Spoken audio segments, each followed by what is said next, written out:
Bonsoir à tous, soyez les bienvenus sur La Première. À la une de l'actualité de ce mercredi 13 décembre, belle frayeur hier soir à Punaouia. Le bar de l'ex-Méridien a été victime d'un incendie. Les flammes ont atteint 20 mètres de hauteur. Une enquête a été ouverte. La 7e séance de la session budgétaire, c'est une première. Les représentants de l'opposition veulent bien débattre mais ne voteront pas. Après l'annulation de leurs travaux en commission, la pilule ne passe pas. Ils vont même déposer un recours. Nous en parlerons avec notre invitée Tepua Raouri Teritei. La représentante du Tapura Huiratira sera en direct de l'Assemblée où les travaux se poursuivent. 232 000 francs récoltés par les 8 écoles de Punaouia en faveur du Téléthon. Les dons ont été remis lors d'une cérémonie organisée au sein de l'école Manotei. Vous pouvez encore donner toute la semaine. L'ancien Méridien, en proie aux flammes hier soir. Un incendie s'est déclaré vers 21h dans le restaurant de l'hôtel abandonné, séparé du reste de la structure. Fort heureusement, le feu n'a pas touché le bâtiment principal ni les habitations voisines. Il a été circonscrit au bout de 2 heures. Une belle frayeur pour les riverains. Reportage Méréini Gamblin, Jérôme Lee, Arihoetif Afana et Kalinyenar. La cellule d'identification criminelle à la recherche du moindre indice dans ce qui reste du bar-restaurant de l'ex-Méridien. Toute l'annexe en bois est partie en fumée hier soir. Accident ou acte intentionnel? Y avait-il des squatteurs dans les cuisines? Une enquête a été ouverte. J'ai aperçu le feu depuis le grillage là-bas. Et puis les pompiers sont arrivés. Mais je ne sais pas qui a mis le feu.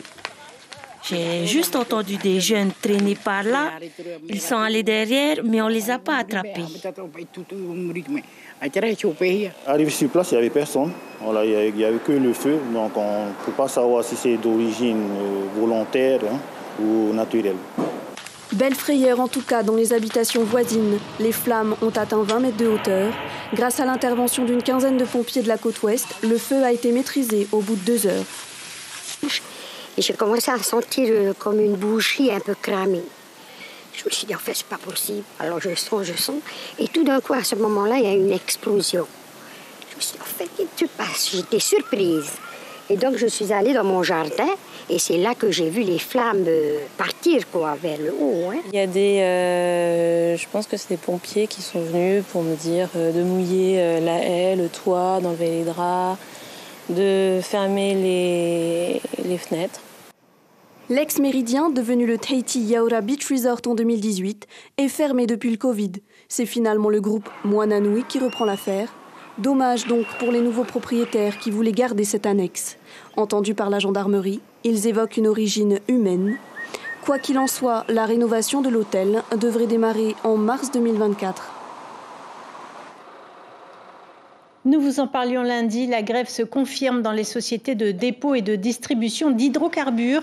Les entreprises Pacific, Shell, Petropol, STDO, STDP, Somstat et Total sont concernées. Les négociations entre syndicats et direction n'ont pas abouti cet après-midi. La grève débute donc dès ce soir à minuit. L'Union des travailleurs des hydrocarbures et la CSIP ont 9 points de revendication et notamment la revalorisation des salaires. À l'Assemblée, les mesures fiscales présentées par le gouvernement dans le cadre de l'examen du budget 2024 ont été adoptées ce matin. Mais l'opposition a choisi de ne pas participer au vote. Une première dans l'histoire de l'institution, c'est que selon le Tapura et Ahere Yapurinetia, le texte n'a pas de valeur légale. Débattu pendant 11 heures en commission, il a été dévoté, selon Nui Hauloré, une innovation juridique de notre Assemblée, a-t-il précisé avec ironie. Pour l'opposition, c'est en tout cas un budget anti-économique et antisocial. Caroline Fary, Nicolas Suir. Rien n'a changé. C'est le moment de vérité. Rien sur le pouvoir d'achat, un budget telenovela, une défiscalisation diminuée de moitié, un grignotage fiscal qui ne sert qu'au gouvernement. L'opposition ne mâche pas ses mots, dénonce un problème de fond avec un texte jugé anti-économique et un problème de forme car la légalité du texte est aujourd'hui contestée.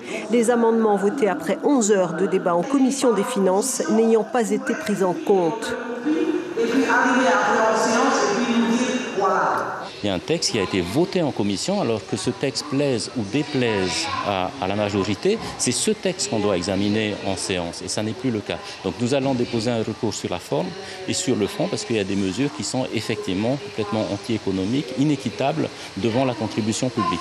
Je pense réellement que nous nous acheminons vers une faute mais grave et lourde sur le fonctionnement de l'Assemblée de Polynésie. Le ministre de l'économie annonçait d'emblée un budget construit en partie sur la reconduction des politiques précédentes, basé sur une maîtrise des dépenses publiques, une fiscalité suffisante pour assurer la couverture sociale de la PSG et une réduction de la dette publique. Une loi élaborée en toute concertation pour Tevaiti Pomare. Nous, on a pensé une loi juste et équitable, donc on l'a présentée. On a notamment présenté aux acteurs économiques, et les acteurs économiques que j'ai reçus sont totalement rassurés. Donc aujourd'hui, on a reporté la première loi sur la contribution de solidarité sur le patrimoine immobilier qui devait rapporter 1,5 milliard, et nous avons ajusté la loi sur les véhicules, d'exonération sur les véhicules électriques. Le président martèle, lui, que la réforme fiscale arrivera en 2024 et dénonce l'école de la pensée unique poursuivie par l'opposition. Non, je me dis démocratie 1, pensée unique 0. Ils ont l'air de s'offusquer du fait qu'il y ait eu des débats, y compris au sein de la majorité, et qu'on n'ait pas été d'accord sur certains points et qu'on ait changé certaines choses à l'issue de ce débat. Moi, j'appelle ça la démocratie. Voilà. Et refuser ce type de débat, c'est la pensée unique. C'est exceptionnel. L'opposition dans son ensemble ne participera pas au vote et déposera un recours. Et je vous propose de rejoindre tout de suite à l'Assemblée Tepua Raour Iteritei, représentant du Tapura Huiratira. Bonsoir. Vous avez activement participé à cette 7e séance plénière de la session budgétaire. Elle a lieu encore actuellement. Vous avez débattu, mais vous n'avez pas voté. Ce qui s'est passé en amont, en commission des finances, ne vous a pas plu. Une loi votée en commission, puis dévotée selon Nui Hauloré. C'était important pour vous de sanctionner cette façon de faire de la majorité ? Oui, avant tout, bonsoir Cybèle et bonsoir à tous nos téléspectateurs. C'est vrai que ce que nous vivons à l'Assemblée depuis un moment est complètement inédit. C'est pas, comme j'entends le président le dire, le fait des débats qu'on ne respecte pas, qui nous déplaît. Au contraire, ce qu'on voudrait, c'est qu'on respecte justement les débats qui ont eu lieu. Et en l'occurrence, le 21 novembre, s'il faut refaire brièvement la chronologie, nous nous sommes réunis en commission des finances et des débats ont eu lieu pendant plus de 11 heures et des décisions ont été prises. Un texte a été voté. Et parce que ce texte ne plaisait pas à la majorité et ne plaisait pas en particulier au président de l'Assemblée, il a décidé de reconvoquer donc une séance de commission des finances où on a réexaminé exactement le même texte, article par article, comme si on n'avait jamais fait le travail du 21 novembre. Donc en ce sens, pour nous, on ne comprend pas pourquoi on a réétudié une deuxième fois ce texte alors que des votes avaient été effectués, des décisions avaient été prises, y compris par la majorité. Et cette procédure, nous la condamnons et nous sommes intimement persuadés qu'elle ne respecte pas les règles de notre règlement intérieur et la loi, tout simplement. Vous allez déposer un recours devant le Conseil d'État ?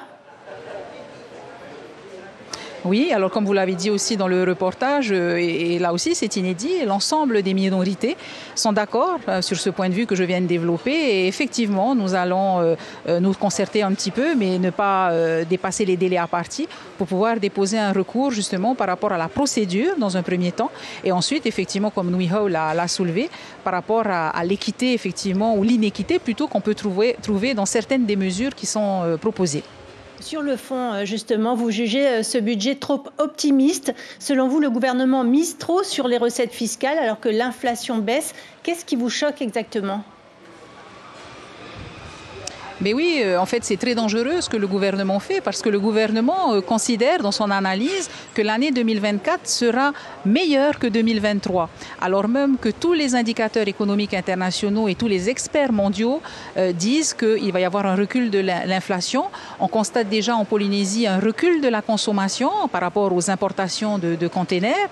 Donc, espérer une année 2024 qui soit meilleure que 2023, c'est trop optimiste. Et en plus, c'est contraire un petit peu à leur éthique, dans le sens où ils souhaitent que les prix baissent, Et effectivement, si on veut que les prix baissent, il faut justement qu'il y ait de la baisse de l'inflation à l'international. Mais cette baisse de l'inflation à l'international aura pour conséquence de baisser les recettes du pays. Donc, ce qu'on essaie de faire, c'est d'alerter le gouvernement en leur disant « Attention, vous manquez de prudence, vous êtes un peu trop optimiste et c'est dangereux parce qu'un budget doit s'équilibrer. Et finalement, si on dépense plus que ce qu'on avait prévu comme entrée, eh bien, on va se retrouver avec un gros problème de déficit. » Le tourisme, le secteur automobile, le bâtiment, vous vous attendiez à des mesures différentes pour ces secteurs ? Oui, complètement. Alors, quand j'entends le ministre de l'économie prétendre qu'il est entré en concertation, alors j'entends ce qu'il dit devant la presse. En commission, c'est pas du tout ce qu'il nous a dit. Il nous a bien fait comprendre qu'il n'avait pas de temps à perdre à concerter les différents acteurs économiques parce que de toute façon, il ne serait pas d'accord avec sa vision. Donc, qu'il allait prendre des décisions courageuses d'après lui. Enfin, moi, je pense que justement, en faisant ça, il bafoue le monde économique sur lequel repose notre économie, justement, créateur d'emplois. Et la moindre des choses, ça aurait été vraiment de concerter les différents domaine que vous avez cité, le BTP, qui nous dit qu'il s'inquiète. Et on sait très bien que dans un pays, quand les travaux publics ne vont pas bien, eh bien, le pays ne va pas bien. Il nous parle de licenciement très prochainement. Et là, j'entends, il n'y a pas plus de 5 minutes, le ministre des Grands Travaux nous dire qu'il y en a pour 3 ans de travail, qu'il y a du plein emploi, etc. Alors, des fois, je me dis, finalement, dans l'affaire, est-ce qu'ils ont vraiment consulté le monde économique? Parce que nous, c'est le monde économique qu'on a bien entendu et les voix divergent. Finalement, la contribution pour la solidarité, on vous a entendu le dire ce matin, ce n'était pas une si mauvaise idée. Eh bien non, je pense que ce n'était pas une si mauvaise idée parce que le ministre n'arrête pas de répéter qu'en l'ayant supprimé, on a rendu 9 milliards aux Polynésiens. Je disais également en séance ce matin que lorsqu'on regarde les prix, on ne voit pas justement l'impact de ce retrait de cette TVA sociale. Les prix n'ont pas cessé d'augmenter. Alors lui s'enorgueillit d'avoir une baisse de moins 0,2%, donc des poussières d'inflation. À côté de ça, nous, on leur dit, mais si la cherté de la vie est une de vos priorités, où sont vos mesures concrètes ? Et aujourd'hui, le vrai problème qu'on a depuis la suppression de la TVA sociale, eh bien, c'est justement de pouvoir combler les déficits à la CPS, et en particulier au niveau de la PSG, qui sont toujours là et qui, eux, n'ont pas disparu et qui mettront en danger tous nos minima sociaux, ce que nous avions prédit. Merci beaucoup, Tepoa Raoul Iteritei, de nous avoir accordé quelques minutes. Je vous laisse retourner dans l'hémicycle pour suivre la séance budgétaire. En attendant la mise en route du budget 2024, sachez que les chiffres de l'économie sont plutôt bons. Selon l'Institut de la statistique, en 2022, le nombre moyen d'emplois salariés déclarés à la CPS a augmenté de 5,4%. On arrive à 69 370 emplois, la hausse annuelle la plus marquée depuis plus de 20 ans. Les cadeaux solidaires sont toujours de sortie en cette période de fête pour les plus démunis. Les étudiants en prépa HEC du lycée Paul Gauguin, qui ont lancé une opération de collecte de dons, continuent d'empaqueter jeux, vêtements et autres cadeaux pour permettre à tous les enfants issus de familles modestes de profiter de Noël. Les dons sont plus nombreux que prévu. On écoute Emilio Lae au micro de Jérôme. Ça permet de montrer que même dans un cursus qui est exigeant comme la classe préparatoire, on peut s'investir dans la sphère environnementale et sociale au Fénois.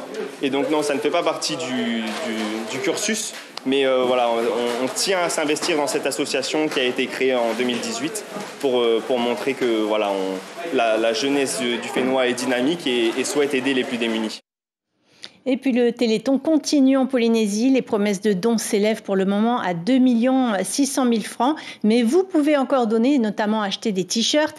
Les 8 écoles de Punaouia se sont bien mobilisées cette année. Les fonds récoltés ont été remis à l'antenne locale lors d'une fête traditionnelle à l'école Manotei. On voit cela avec Chiquita Teiva et Mirko Vanfo. Madame la directrice de l'école Punavei remet la première urne.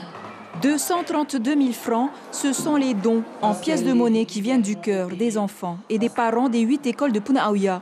Le Téléthon, une action qui a profondément touché les élèves. Si on aurait des maladies comme ça, on ne serait pas très content. Et voilà. C'est pour ça que ça me fait plaisir de donner de l'argent. Afin de soutenir cette noble cause, Nati Here, atteinte d'arthrogrypose, est venue à la rencontre des jeunes donateurs. Elle a ses muscles qui se raidissent et elle a aussi les os qui se déforment. Donc elle est atteinte juste du bassin jusqu'aux pieds et certains enfants sont complètement atteints au niveau du corps. Son message, montrer qu'un enfant malade a toujours de l'espoir. Ça me touche parce que c'est sûr qu'on n'est pas tout le temps soutenu, ils ne comprennent pas forcément ce qu'on a, ce qu'on vit. Et je trouve que c'est bien le fait de sensibiliser des enfants normaux pour qu'ils comprennent ce qu'on endure tous les jours. C'est de la solidarité, c'est de l'entraide déjà, et puis que les familles s'intéressent au Téléthon, je trouve que c'est une belle initiative au milieu scolaire. Et aujourd'hui, on a besoin de sensibiliser parce que nos enfants sont malades et ont besoin justement de cette aide pour la recherche. Initié depuis plusieurs années dans les écoles élémentaires et primaires de Puna Aouya, le Téléthon est assurément un accélérateur d'apprentissage. Le parcours citoyen, la solidarité. Et là, c'est un cas pratique. C'est vraiment apprendre aux enfants à se montrer solidaires envers les enfants qui sont dans le besoin, envers les enfants qui sont atteints de maladies qu'on ne peut pas soigner. Au total, plus de 2000 élèves ont pris part à cette action de solidarité. L'an prochain, la mobilisation des écoles devrait être encore plus forte. Et vous pouvez encore donner au Téléthon en appelant Ernest Marshall au 89 75 36 12. C'était un exemple de dévotion et d'engagement. Sylvie Teariki n'est plus la présidente de l'Union territoriale de la Fédération sportive et culturelle de France et également secrétaire générale de l'Union polynésienne pour la jeunesse. Nous a quittés à l'âge de 63 ans. Une veillée est prévue ce soir à 18h, depuis 18h à Paea. La pirogue double Wakanui, construite en 3 mois par des employés municipaux de Hiva-Oa et des bénévoles, est bien arrivée ce mercredi à Nukuhiva avec 20 personnes à bord. Accueillie chaleureusement par la population, la gendarmerie était également présente, légèrement à l'écart. Tahiti Info l'avait annoncé ce matin. Selon le parquet, les gendarmes devaient examiner la situation administrative de la pirogue, car la commune n'aurait pas attendu d'avoir toutes les autorisations nécessaires. Écoutez les précisions du capitaine au micro d'Eva Rapoto et Mélissa Chong. J'ose espérer que ça se passe bien parce que c'est quand même pas la première fois. À 5 éditions du Matava'a, les pirogues sont venues des autres îles des Marquises, que ce soit Hiva-Oa, Nukuhiva ou Opou. Ça s'est toujours bien passé. Wahuka également, des pirogues de type traditionnel comme la nôtre. Et jamais on a relevé de soucis particuliers. On est quand même au Matava'a. Il y a une exception culturelle qui fait qu'on espère qu'on n'aura pas de soucis. Et à Tupuai, aux Australes, les confessions religieuses et les institutions de l'île ont organisé leur traditionnel concert de Noël, une 29e édition autour d'un thème évident, Tehere, l'amour. Une dizaine de chorales se sont succédées. Les internes du collège ainsi que les stagiaires du RSMA se sont également produits. L'émotion a gagné le public autour des valeurs de partage et de bienveillance. Écoutez le responsable de la chorale au micro de Roheyari Hariva. Je suis animateur ce soir à animer toutes ces confessions religieuses qui viennent apporter leur chant pour pouvoir glorifier le Seigneur et pour glorifier le Fils de Dieu qui va bientôt arriver pour la Noël. En bref, notez que le grand gala du conservatoire qui devait avoir lieu ce soir a été reporté à samedi, toujours à Tohata, en raison du mauvais temps. On termine ce journal avec ce clin d'œil de la présidence. À chaque président, son utilisation spécifique de la fontaine. Pour Moetai Broderson, ce sera l'aquaponie. Il veut ainsi marquer son engagement en faveur de l'innovation environnementale et l'agriculture urbaine. L'information principale, c'est la 7e séance de la session budgétaire. Les mesures fiscales présentées par le gouvernement dans le cadre de l'examen du budget 2024 ont été adoptées ce matin. Mais l'opposition a choisi de ne pas participer au vote, une première dans l'histoire de l'institution. Selon le Tapura et Ahere Yapurinetia, le texte n'a pas de valeur légale. Au programme de votre soirée sur la première, l'émission Ça pousse au Fénois sera suivie de 2 documentaires sur le climat des résistants en Outre-mer et l'attitude Outre-mer. Et puis ce soir, nous vous proposons une autre une que celle de Tahiti Info, celle du numéro spécial de nos confrères de Pacific Pirate, le collector de l'année 2023. L'ancienne équipe de Tahiti Pacific propose par ailleurs une édition numérique mensuelle. Ainsi s'achève ce journal. Merci de l'avoir suivi. On se quitte sur les images des illuminations de Noël à Papeete. Excellente soirée sur nos antennes et à demain.